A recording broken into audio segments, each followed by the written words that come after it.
سربازان دیویز 82 نیروهای هوایی آمریکا هنگام فرود در لهستان. نمایش حمایت از متفقان در ناتو در میان بسیج شدن نیروهای روسیه در مرز اوکراین. سهم ملی ما در اینجا در لهستان نشان دهنده همبستگی ما با همه متحدانمان در اروپا است و بدیهی است که در این دوره نامعینی ما می‌دانیم که با هم قوی‌تر هستیم.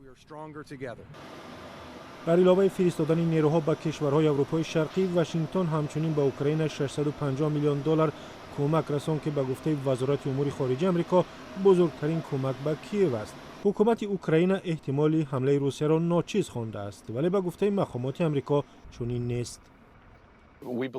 ما باور داریم این احتمال وجود دارد که ولادیمیر پوتین دستور حمله به اوکراین را صادر کند. ممکن به زودی یا فردا باشد یا شاید چند هفته بعد.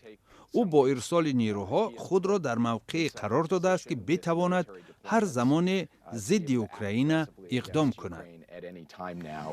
جیک سالیوان افزود که اگر روسیه راه فرونشاندن تنش‌ها را پیش گیرد، آمریکا هم مایل به ادامه مکالمه‌های دیپلماتی است.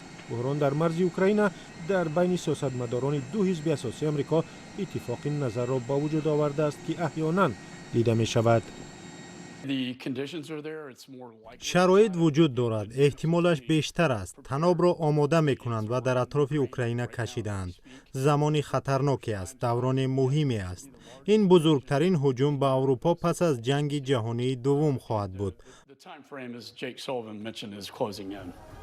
در خود اوکراین مردم روز شنبه به کوچه ها ریخته سوگند خوردند که سرزمینشان را محافظت می کنند. در چرنوبیل 10 کیلومتر دورتر از بلاروس سربازان گارد ملی اوکراین را آزمایش دارند. مکالمه اعضای ناتو و روسیه برای فرونشاندن بحران ادامه دارد. مسئله اصلی در اینجا طلب روسیه است که میگوید اوکراین نباید عضو ناتو شود، طلبی که آمریکا قبول ندارد.